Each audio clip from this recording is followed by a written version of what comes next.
This simple image explains why most heart attacks happen at night, and almost nobody realizes what they're doing wrong before bed.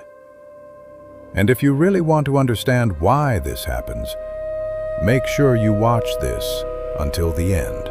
If you're over 50, what I'm about to show you might surprise you, because the most dangerous time for your heart is not when you're active, it's actually when you're sleeping. And what you do in the hours before bed could silently increase your risk without you even knowing. Let me show you exactly what's happening inside your body and why this matters more than most people think. Watch this carefully. Between 2 a.m. and 6 a.m., the human body is supposed to be at its most relaxed. You are unconscious, breathing slowly, and completely still. Yet statistically, this specific 4-hour window is exactly when the most fatal heart attacks and strokes occur. This line graph follows your body's 24-hour biological clock. During deep sleep, your blood pressure naturally drops, a process called nocturnal dipping. But right around 3 a.m., the body prepares to wake up. It releases a massive flood of stress hormones, including cortisol, causing your blood pressure and heart rate to spike. In a healthy cardiovascular system, this early morning surge is a gentle wake-up call.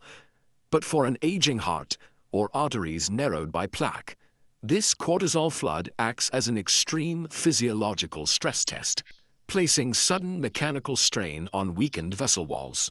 A sequence of specific, seemingly healthy habits performed in the 12 hours prior to sleep actively weaponizes this early morning window.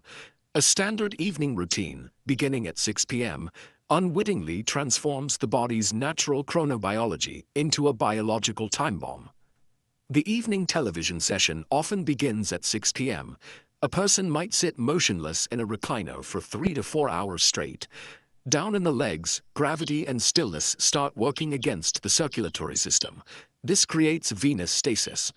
Because the body is motionless, blood flow in the legs drops by 50%. The blood pools and platelets begin to stick together, forming hidden microclots in the lower extremities. Diet also plays a role. A standard frozen dinner or canned soup can contain a massive late-day sodium load, often over 1,500 milligrams in a single setting. To dilute that salt, the body rapidly retains excess fluid. Hours later, when that person lies down in bed, gravity shifts all that retained fluid out of the legs and directly into the chest cavity. The heart is suddenly forced to pump against unnaturally high fluid pressure. By the time the person even gets into bed, their blood is already beginning to clot in the legs, and their cardiovascular plumbing is dangerously overpressurized. At 10 p.m., a different trap is set. Many seniors intentionally stop drinking water in the evening to avoid waking up to use the bathroom. They go to bed mildly dehydrated. This animation shows why that matters. Healthy blood is 92% water. Dehydration thickens the blood, turning it into a viscous sludge. Your heart goes from easily pushing thin liquid to struggling against thick fluid, trying to force it through narrowed, plaque-lined arteries. The danger is compounded by chemical sleep aids. A nightcap of wine combined with common PM medications or over-the-counter antihistamines has become deeply normalized. These substances contain anticholinergics, which block the neurotransmitter acetylcholine. Normally, if your heart rhythm gets erratic during sleep, your brain detects the problem and automatically corrects it. Anticholinergics effectively switch off that electrical safety monitoring system. As midnight approaches, the heart is pumping thick, overpressurized blood, while its natural electrical defenses have been entirely disabled. Past midnight, the heart loses its pharmaceutical protection. Most Haitians take their blood pressure medication first thing in the morning with breakfast. By 2 a.m., those morning-dosed pills have been processed. Their active ingredients wear off completely, leaving the heart entirely unprotected, precisely when it needs it most. Finally, the physical posture of sleep itself begins to choke off circulation. Over 70% of seniors sleep on their right side or on their stomach.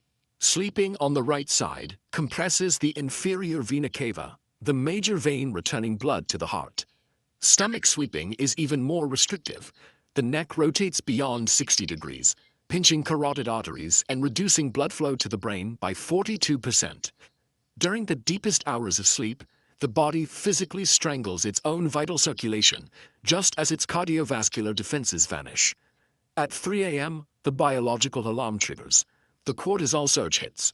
The heart is suddenly commanded to pump thick, clotted blood against physically compressed pipes and high pressure, with zero electrical oversight or pharmaceutical protection. This catastrophic physiological collision is completely preventable. Bringing daily habits into alignment with human chronobiology disarms the trap. Simple physical adjustments are immediate. Take 60-second standing breaks during television to restore blood flow, front-load hydration to the daytime, and adopt left-side sleeping to let gravity assist the heart. The chemical adjustments require auditing your medications, eliminate anticholinergic PM sleepings, move high-sodium meals to lunchtime, and consult a physician about shifting blood pressure medication to bedtime. Sleep is designed to be a period of cellular recovery, not a cardiovascular stress test. Respecting the body's 12-hour biological clock ensures the heart safely survives the night. Now you understand why this time of night can be so dangerous, and how small daily habits can have a big impact on your heart. The good news is, this is preventable. Simple changes in your routine can make a real difference over time. If you found this helpful, make sure to like the video, subscribe, and leave a comment if you want me to share more tips like this.